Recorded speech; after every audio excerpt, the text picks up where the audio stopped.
வணக்கம். இன்றைய முக்கிய செய்திகள்.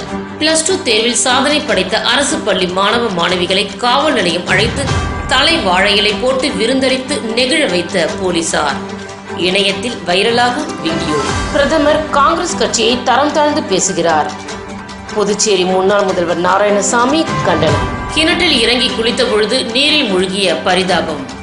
அரை மணி நேரம் போராடி சூர்யாவின் உடலை மீட்ட தீயணைப்பு துறையினர் மற்றும் போலீசார். புதுச்சேரி கடற்கரை சாலையில் உள்ள பிரெஞ்சு போர் வீரர் நினைவிடத்தில் இந்தியா மற்றும் பிரான்ஸ் அரசாங்கத்தின் சார்பில் அஞ்சலி. இனி விரிவான செய்திகள். +2 தேர்வில் சாதனை படைத்த அரசு பள்ளி மாணவ மாணவிகளை காவல் நிலையம் அழைத்து தலை வாழை இலை போட்டு விருந்தளித்து நெகிழ வைத்த போலீசார். வடை, பாயாசம், அப்பளம், காரக்குழம்பு, சாம்பார் என்று உண்டு மகிழ்ந்து போலீசாரை பாராட்டிய மாணவ மாணவிகள். புதுச்சேரியில் நெகிழ்ச்சியையும் பாராட்டுகளையும் குவித்து இணையத்தில் வைரலாகும் வீடியோ. புதுச்சேரியில் 12ஆம் வகுப்பு தேர்வு முடிவுகள் கடந்த 6ஆம் தேதி வெளியானது.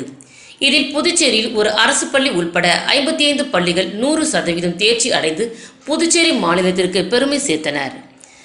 தனியார் பள்ளிகளுக்கு இணையாக அரசு பள்ளிகளும் வளர வேண்டும் என்று சமூக ஆர்வலர்களின் ஆர்வமாக இருந்தாலும் அரசு பள்ளிகளில் படிக்கும் மாணவ மாணவிகளை ஊக்குவிக்கும் வகையில் பல்வேறு தரப்பினர் உதவிகளை செய்து வருகின்றனர்.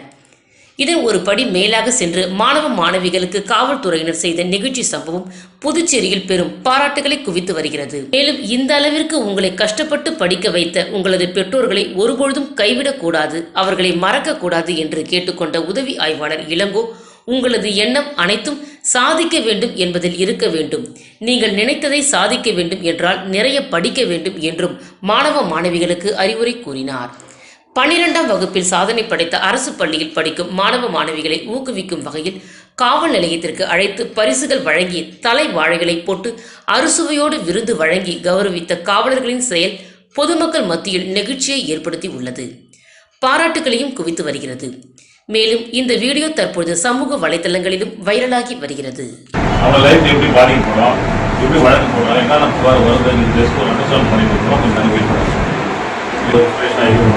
அடுத்த நீங்கள் ஒரு லெவலுக்கு வந்து உங்களுக்கு உந்து சக்தி இருக்குன்னு சொல்லி உங்களை கொண்டு போயிடுவீங்க. நானும் கவர்மெண்ட் ஸ்கூலில் தான் படித்தேன், இதே அரசு ஸ்கூலில் படித்து தான் நானும் வந்து எஸ்ஐ ஆகிடுவேன். நிறைய பேர் வந்து எனக்கு காம்படிஷன் உங்களை கூட்டு நாங்கள் ஃபஸ்ட்டு உங்களை கூட்டு நாங்கள் வேலை காரணம் என்னன்னாக்கா எல்லாமே உங்களுக்கு வந்து போலீஸுக்கு வந்து நீங்கள் சம்மந்தப்பட்டிருப்பீங்க. இதுக்கப்புறம் வழக்கு எல்லாமே போலீஸ்ன்றது வந்து என்னன்னாக்கா ஜஸ்ட் லைக் நீங்கள் போலீஸ் வந்து சினிமா தேட்டரில் பார்க்குற மாதிரிலாம் கிடையாது.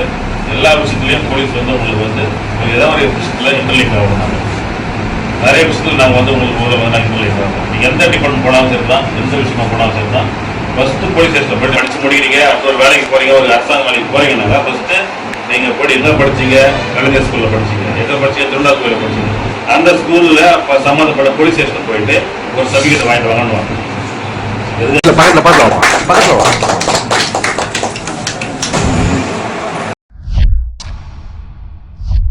பிரதமர் என்ற நிலையில் இருந்து இறங்கி வந்து காங்கிரஸ் கட்சியை தரம் தாழ்ந்து பேசுகிறார், பொய் பிரச்சாரம் செய்து வருகிறார் என்று புதுச்சேரி முன்னாள் முதல்வர் நாராயணசாமி பேட்டி அளித்தார்.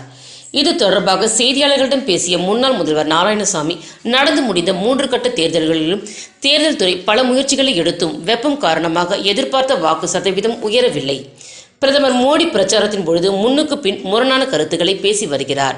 பிரதமர் என்ற நிலையில் இருந்து இறங்கி வந்து காங்கிரஸ் கட்சியை தரம் தாழ்ந்து பேசுகிறார், பொய் பிரச்சாரம் செய்து வருகிறார். இந்திய கூட்டணிக்கு வாக்களித்தால் தாலியை கூட இஸ்லாமியர்களுக்கு கொடுத்து விடுவார்கள் என்று பேசி வருகிறார். இது கண்டிக்கத்தக்கது. பிரதமர் குழம்பி போய் இருக்கிறார் என்றார். மேலும் பேசிய அவர், புதுச்சேரியில் முதலமைச்சர் ரங்கசாமி கடந்த 3 ஆண்டுகளை தாண்டி உள்ளார். இந்த 3 ஆண்டுகளில் என்ஆர் காங்கிரஸ் பாஜக கூட்டணி ஆட்சியின் சாதனை 0 தான். முதியோர் பென்ஷனை 500 ரூபாய் உயர்த்தி கொடுத்ததுதான் இவர்களின் சாதனை. இது ஊழல் நிறைந்த ஆட்சி என்பதனை மக்கள் புரிந்து கொண்டுள்ளனர். 3 ஆண்டு கால சாதனை புதுச்சேரி மக்களை வஞ்சித்ததுதான். கல்வித்துறையில் மாணவர்களின் நலனுக்காக காங்கிரஸ் ஆட்சியில் கொண்டு வந்த திட்டங்களை முடக்கும் வேலையை முதலமைச்சரும் கல்வி அமைச்சரும் செய்து வருகின்றனர். இதை நாங்கள் வன்மையாக கண்டிக்கிறோம். நீட் தேர்வை நாங்கள் எதிர்க்கிறோம். ஆனால் தற்பொழுது செவிலியர் படிப்பிற்கும் நீட் தேர்வை கொண்டு வருகின்றனர். ஏழை எளிய மக்களுக்கு செவிலியர் படிப்பு படிக்க முடியாத சூழல் ஏற்படும். இதனை அனைத்து கட்சியினரும் எதிர்க்க வேண்டும் என்றார். 3 கட்ட தேர்தலில் இந்திய கூட்டணி முன்னிலையில் உள்ளது. நிச்சயமாக 7 கட்ட தேர்தல் முடிந்ததும் இந்திய கூட்டணி மத்தியில் ஆட்சி அமைக்கும். இந்திய கூட்டணி தலைவர்கள் அமர்ந்து பேசி யார் பிரதமராக வர வேண்டும் என்று முடிவு எடுப்பார்கள். ராகுல் காந்தி பிரதமராக வர வேண்டும் என்பது எனது தனிப்பட்ட கருத்து என்றார். முன்னுக்கு பின் முரணான கருத்துக்களை கூறி வருகிறார். மதவாத அரசியலை புகுத்துவதும் எதிர்கட்சிகளை வசைபாடுவதும் காங்கிரஸ் கட்சியை அளவுக்கு மீறி ஒரு பிரதமர் என்ற ஸ்தானத்திலிருந்து இறங்கி வந்து தரந்தாழ்ந்து பேசுவதும்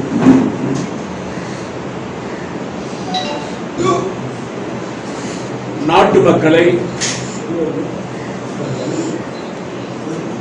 எதிர்கட்சிகள் ஆட்சிக்கு வந்தால் புதுச்சேரி சண்முகாபுரத்தில் இயங்கி வரும் 7th Day அட்வென்டிஸ்ட் மேல்நிலைப் பள்ளி 12ஆம் வகுப்பு தேர்வில் 100% தேர்ச்சி பெற்றுள்ளது. முதல் 3 இடங்களை பெற்ற மாணவ மாணவியருக்கு பொன்னாடையும் பதக்கமும் அணிவித்து பள்ளியின் முதல்வர் சிறப்பு செய்தார். இந்நிகழ்ச்சியில் பள்ளியின் பொருளாளர் ஆனந்த் சுந்தர்ராஜன், தலைமை ஆசிரியர் சேவியர் பால்ராஜ், பொறுப்பு ஆசிரியர் கிஷோர் தாமஸ், மாணவர்களின் பெற்றோர்கள் உடன் இருந்தனர். இதுகுறித்து பள்ளியின் முதல்வர் துரைராஜ் அவர்கள் கூறியதாவது: எங்கள் பள்ளி தொடர்ந்து 100% தேர்ச்சி பெற்று வருகிறது. எங்கள் பள்ளியில் மாணவர் வில்பி ரெட் கணினி பாடப்பிரிவில் 567 மதிப்பெண்கள் பெற்று முதலிடம் பிடித்துள்ளார். மாணவி கிருத்திகா உயிரியல் கணித பாடப்பிரிவில் 565 மதிப்பெண்கள் பெற்று 2வது இடம் பிடித்துள்ளார். மாணவர் கார்த்திக் உயிரியல் கணித பாடப்பிரிவில் 564 மதிப்பெண்கள் பெற்று 3வது இடத்தையும் பிடித்துள்ளார். இந்த வெற்றியை நல்கிய இறைவனுக்கு பள்ளி குடும்பத்தின் சார்பாக முதற்கண் நன்றியை தெரிவித்துக் கொள்கிறோம். அதுபோல 100% தேர்ச்சிக்கு பாடுபட்ட அனைத்து ஆசிரியர் பெருமக்களுக்கும் நன்றியை பள்ளியின் சார்பாக தெரிவித்துக் கொள்கிறோம். புதுச்சேரி முத்தியால்பேட்டை தொகுதி காங்கிரஸ் கட்சி சார்பில் நீர்மோர் பந்தல் இன்று திறக்கப்பட்டது. புதுச்சேரியில் கடந்த ஒரு மாதமாக கடுமையான வெயிலுடன் அனல் காற்று வீசி வருகிறது. இதனால் பொதுமக்கள் வீட்டை விட்டு வெளியே வராமல் வீட்டுக்குள்ளேயே முடங்கி இருக்கின்றனர். மேலும் வெயிலில் பொதுமக்களின் தாகத்தை தணிக்க பல்வேறு அரசியல் கட்சிகள் நீர்மோர் பந்தல் திறந்து மக்களுக்கு உதவிகளை செய்து வருகின்றனர். இதன் ஒரு பகுதியாக புதுச்சேரி முத்தியால்பேட்டை தொகுதி காங்கிரஸ் கட்சி சார்பில் நீர்மோர் பந்தல் முத்தியால்பேட்டை மார்க்கெட் அருகே இன்று திறக்கப்பட்டது. இதில் சிறப்பு விருந்தினராக கலந்து கொண்ட காங்கிரஸ் கட்சி தலைவரும் எம்பியுமான வைத்தியலிங்கம், முன்னாள் முதலமைச்சர் நாராயணசாமி மற்றும் புதுவை மாநில காங்கிரஸ் கமிட்டியின் துணைத் தலைவர் தேவதாஸ் ஆகியோர் கலந்து கொண்டு நீர்மோர் பந்தலை திறந்து வைத்து இலவசமாக பொதுமக்களுக்கு மோர், தர்பூசணி, நுங்கு போன்ற குளிர்ச்சியான பொருட்களை பொதுமக்களுக்கு வழங்கினார்கள். நிகழ்ச்சிக்கான ஏற்பாட்டினை முத்தியால்பேட்டை காங்கிரஸ் கட்சியின் தொகுதி பொறுப்பாளர் ஈரம் ராஜேந்திரன் செய்திருந்தார். அவர் தலைமையில் நடைபெற்ற இலவச நீர்மோர் வழங்கும் நிகழ்ச்சியில் தொகுதியை சேர்ந்த ஏராளமான காங்கிரஸ் கட்சி நிர்வாகிகள் மற்றும் ஈரம் பவுண்டேஷன் நிர்வாகிகள், பொதுமக்கள் என்று அனைவரும் திரளாக கலந்து கொண்டனர். ஸ்ரீ சபரிவாசன் ஐயப்ப சேவா சமாஜத்தின் சார்பில் கல் மண்டபம் பகுதியில் நீர்மோர் பந்தல் திறப்பு விழா நடைபெற்றது. தற்போது தமிழகம் மற்றும் புதுச்சேரி முழுவதும் கோடை வெயிலின் தாக்கம் அதிகரித்து காணப்படுவதனால் பல்வேறு பகுதிகளில் சமூக சேவகர்கள், அரசியல் பிரமுகர்கள் பொதுமக்களுக்கு நீர்மோர் பந்தல் திறந்து குளிர்ச்சியான பழங்களையும் மோர்களையும் வழங்கி வருகின்றனர். அதன் ஒரு பகுதியாக புதுச்சேரி சபரிமலை ஐயப்ப சேவா சமாஜத்தின் கீழ் செயல்படும் கல்மண்டபம் ஸ்ரீ சபரிவாசன் ஐயப்ப சேவா சமாஜத்தின் சார்பில் நீர்மோர் பந்தல் திறப்பு விழா நடைபெற்றது. இதற்கான ஏற்பாடுகளை அரசப்பன், ராஜசேகர், ராஜாமணி, குருசாமிகள் செய்திருந்தனர். இதில் மாநில, மாவட்ட நிர்வாகிகள் உள்ளிட்ட அனைத்து உறுப்பினர்களும் கலந்து கொண்டனர். புதுச்சேரி காங்கிரஸ் கட்சி சார்பில் காமராஜர் நகர் தொகுதியில் நீர்மோர் பந்தல் திறக்கப்பட்டது. இதில் காங்கிரஸ் கட்சி தலைவர் வைத்தியலிங்கம் கலந்து கொண்டு மோர் பந்தலை திறந்து வைத்து பொதுமக்களுக்கு இலவசமாக மோர் வழங்கினார்கள். புதுச்சேரியில் கடந்த ஒரு மாதமாக கடுமையான வெயிலுடன் அனல் காற்று வீசி வருகிறது. இதனால் பொதுமக்கள் வீட்டை விட்டு வெளியே வராமல் வீட்டுக்குள்ளேயே முடங்கி இருக்கின்றனர். மேலும் வெயிலில் பொதுமக்களின் தாகத்தை தணிக்க பல்வேறு அரசியல் கட்சிகள் நீர்மோர் பந்தல் திறந்து மக்களுக்கு உதவிகளை செய்து வருகின்றனர். இதன் ஒரு பகுதியாக புதுச்சேரி காமராஜர் நகர் தொகுதியில் காங்கிரஸ் கட்சியின் சிறப்பு அழைப்பாளர் வினோத் ஏற்பாட்டின் பேரில் காங்கிரஸ் கட்சி சார்பில் இலவச நீர்மோர் பந்தல் இன்று திறக்கப்பட்டது. இதில் சிறப்பு விருந்தினர்களாக கலந்து கொண்ட காங்கிரஸ் கட்சி தலைவரும் எம்பியுமான வைத்தியலிங்கம் கலந்து கொண்டு நீர்மோர் பந்தலை திறந்து வைத்து இலவசமாக பொதுமக்களுக்கு மோர், தர்பூசணி, நுங்கு போன்ற குளிர்ச்சியான பொருட்களை பொதுமக்களுக்கு வழங்கினார்கள். இதில் ஏராளமான பொதுமக்கள் கலந்து கொண்டு இலவசமாக மோர் மற்றும் குளிர்பானங்களை அருந்தி சென்றனர். புதுச்சேரி மகளிர் காங்கிரஸ் சார்பில் நடைபெற்ற ஓமியோபதி மருத்துவ முகாமில் ஏராளமானோர் பங்கேற்று சிகிச்சை பெற்று சென்றனர்.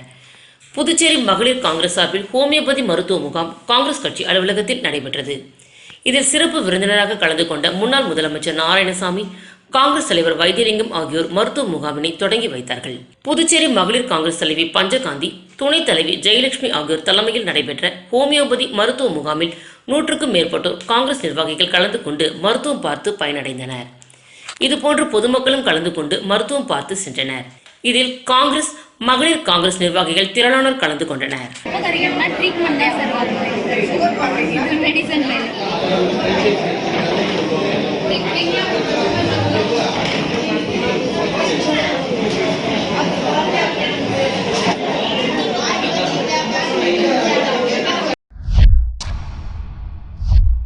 புதுச்சேரி சாரம் மதர் முதியோர் இல்ல நிர்வாகியும் முனைவருமான பரணிச்சந்திரன் லெப்பாஸ் பிறந்த நாளை முன்னிட்டு 500க்கும் மேற்பட்ட ஏழை எளிய மக்களுக்கு அன்னதானம் வழங்கப்பட்டது. புதுச்சேரி சாரத்தில் இயங்கி வரும் மதர் முதியோர் இல்ல நிர்வாகியும் முனைவருமான கமல் என்கிற பரணிச்சந்திரன் லெப்பாஸ் பிறந்த நாள் விழா இன்று வெகு விமர்சையாக கொண்டாடப்பட்டது. அதனைத் தொடர்ந்து ஏழை எளிய மற்றும் தூய்மை பணியாளர்களுக்கு அன்னதானம் வழங்கும் நிகழ்வு நடைபெற்றது. தொடர்ந்து பிருந்தாவனத்தில் தூய்மை பணியாளர்கள் சுமார் 100க்கும் மேற்பட்டோருக்கு காலை உணவை முனைவர் பரணிச்சந்திரன் வழங்கினார். அதனைத் தொடர்ந்து 45 அடி ரோடு காமராஜர் நகர் தொகுதிக்கு உட்பட்ட பகுதியில் சுமார் 500க்கும் மேற்பட்ட ஏழை எளிய மக்களுக்கு அன்னதானம் வழங்கப்பட்டது. இதில் முதியோர் இல்லத்தை சேர்ந்த முக்கிய பிரமுகர்கள், சமூக ஆர்வலர்கள், பொதுமக்கள் என்று அனைவரும் திரளாக கலந்து கொண்டனர். மேலும் அன்னதானத்தை பெற்றுக்கொண்ட ஏழை எளிய மக்கள் வயிறார உண்டு முனைவர் பரணிச்சந்திரனை மனதார வாழ்த்தியும் சென்றனர்.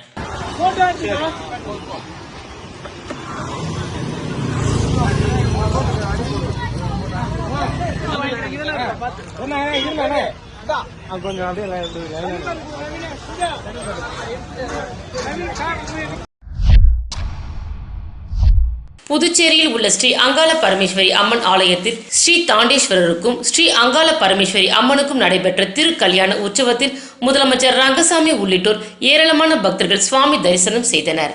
புதுச்சேரி சண்முகாபுரம் பகுதியில் உள்ள அன்னை சோனியா காந்தி நகரில் மிகவும் சக்தி வாய்ந்த ஸ்ரீ அங்காள பரமேஸ்வரி அம்மன் ஆலயம் உள்ளது. இந்த ஆலயத்தின் 11ஆம் ஆண்டு மயான கொள்ளை உற்சவம் நடைபெற்று வரும் நிலையில் திருக்கல்யாண உற்சவம் இன்று நடைபெற்றது. முன்னதாக கோவில் வளாகத்தில் ஸ்ரீ தாண்டேஸ்வரருக்கும் ஸ்ரீ அங்காள பரமேஸ்வரி அம்மனுக்கு பல்வேறு வண்ண ஆபரணங்கள் அணிவித்து மாலை மாற்றுதல் உள்ளிட்ட நிகழ்ச்சிகள் நடைபெற்றது. தொடர்ந்து திருக்கல்யாண உற்சவம் நடைபெற்றது. பின்னர் மகா தீபாராதனை காண்பிக்கப்பட்டது. இதில் முதலமைச்சர் ரங்கசாமி, சட்டமன்ற உறுப்பினர் KSP ரமேஷ் உள்ளிட்ட ஏராளமான பக்தர்கள் பங்கேற்று சுவாமி தரிசனம் செய்தனர்.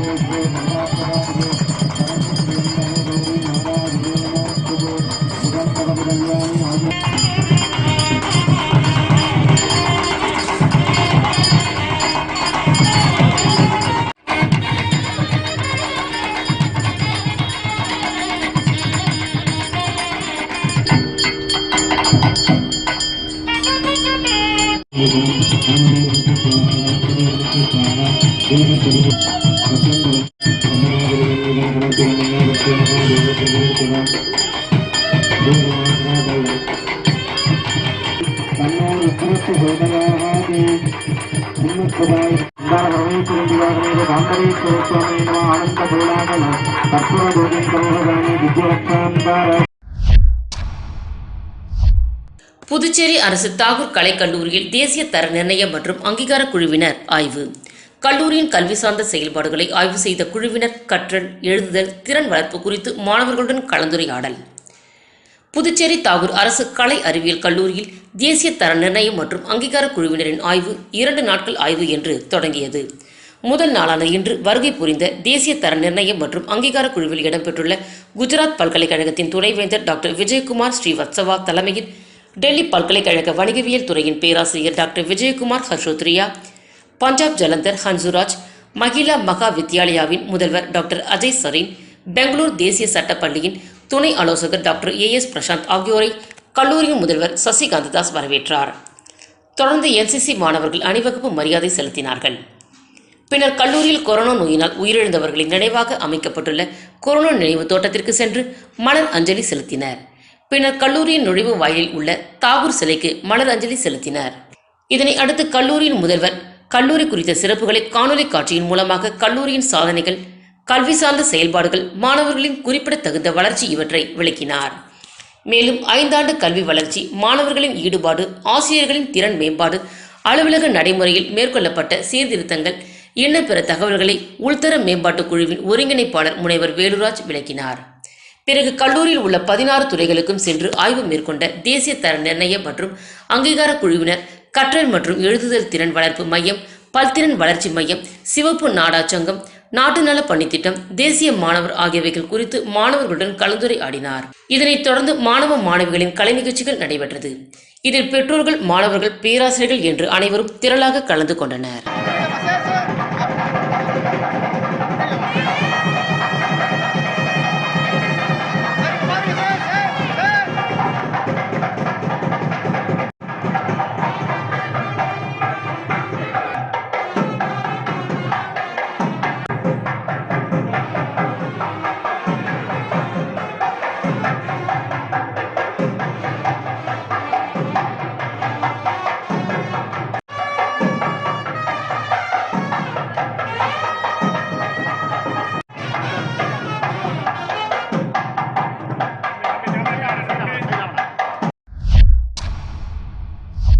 புதுச்சேரியை அடுத்த சேதராப்பட்டு முத்தமிழ் நகரை சேர்ந்தவர் திருநாவுக்கரசு.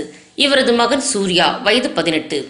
இவர் தனது நண்பர்களுடன் சேதராப்பட்டு பொருளாதார மண்டலத்தில் அமைந்துள்ள கிணற்றில் குளிப்பதற்காக சென்றார். அப்பொழுது சூர்யா முதலில் கிணற்றில் இறங்கி குளித்தபொழுது சிறிது நேரத்தில் நீரில் மூழ்கினார். இதனால் அதிர்ச்சி அடைந்த உடன் வந்த நண்பர்கள் பெற்றோர்களுக்கும் சேதராப்பட்டு காவல் நிலையத்திற்கு தகவல் தெரிவித்தனர். இதன் பேரில் போலீசார் மற்றும் தீயணைப்புத்துறை வீரர்கள் விரைந்து வந்து கிணற்றில் இறங்கி சுமார் அரை மணி நேரம் போராடி சூர்யாவின் உடலை மீட்டனர்.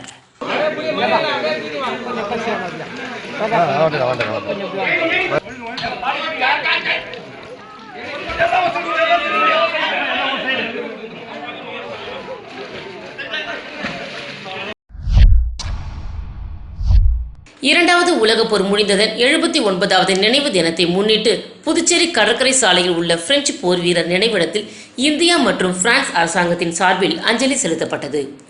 இரண்டாவது உலகப் போர் நேச நாடுகளுக்கும் அச்சு நாடுகளுக்கும் இடையில் 1939 45 காலகட்டத்தில் நடைபெற்ற மிகப்பெரிய உலகப் போர் ஆகும். அனைத்து உலக வல்லமை பெற்ற நாடுகளில் பெரும்பாலானவை இதில் பங்கெடுத்தன. இதில் 30க்கும் மேற்பட்ட நாடுகளை சேர்ந்த 10 கோடிக்கும் மேற்பட்ட இராணுவ வீரர்கள் நேரடியாக பங்கெடுத்தனர். இந்த போரில் விமானங்கள் மூலம் மக்கள் தொகை மிகுந்த மையங்கள் மீது குண்டுகள் மற்றும் அணு ஆயுதங்களும் பயன்படுத்தப்பட்டதனால் 7 முதல் 8.5 கோடி பேர் இதில் உயிரிழந்தனர். இவர்களில் பெரும்பாலானவர்கள் அப்பாவி பொதுமக்கள் என்பது குறிப்பிடத்தக்கது. மனித பேரழிவை ஏற்படுத்திய இரண்டாவது உலகப் போர் முடிந்ததன் 79வது ஆண்டு நினைவு தினம் இன்று உலகம் முழுவதும் அனுசரிக்கப்படுகிறது.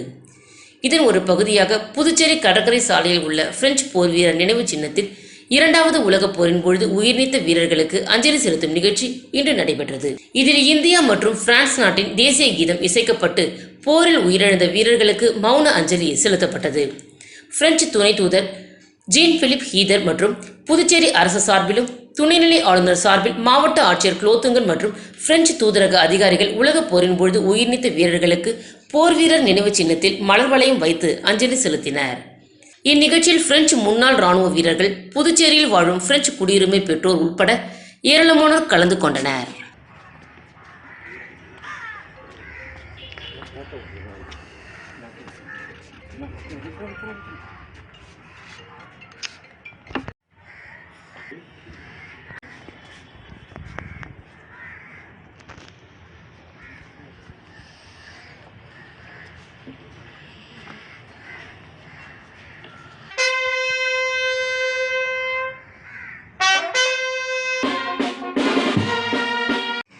Mesdames et messieurs, la cérémonie est terminée. Les autorités ont salué les drapeaux et la porte-drapeau ainsi que les invités.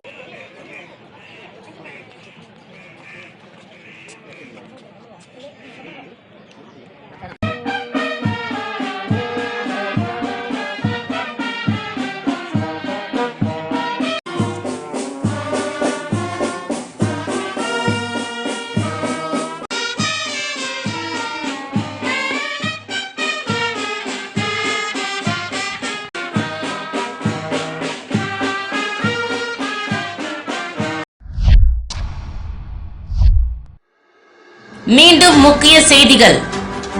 +2 தேர்வில் சாதனை படைத்த அரசு பள்ளி மாணவ மாணவிகளை காவல் நிலையம் அழைத்து தலை வாழையிலை போட்டு விருந்தளித்து நெகிழ வைத்த போலீசார். இணையத்தில் வைரலாகும் வீடியோ. பிரதமர் காங்கிரஸ் கட்சியை தரம் தாழ்ந்து பேசுகிறார். புதுச்சேரி முன்னாள் முதல்வர் நாராயணசாமி கண்டனம். கிணற்றில் இறங்கி குளித்த பொழுது நீரில் மூழ்கிய பரிதாபம். அரை மணி நேரம் போராடி சூர்யாவின் உடலை மீட்ட தீயணைப்பு துறையினர் மற்றும் போலீசார். புதுச்சேரி கடற்கரை சாலையில் உள்ள பிரெஞ்சு போர் வீரர் நினைவிடத்தில் இந்தியா மற்றும் பிரான்ஸ் அரசாங்கத்தின் சார்பில் அஞ்சலி. இத்துடன் சன்ஸ்டார் விரைவு செய்திகள் நிறைவு பெற்றன. வணக்கம்.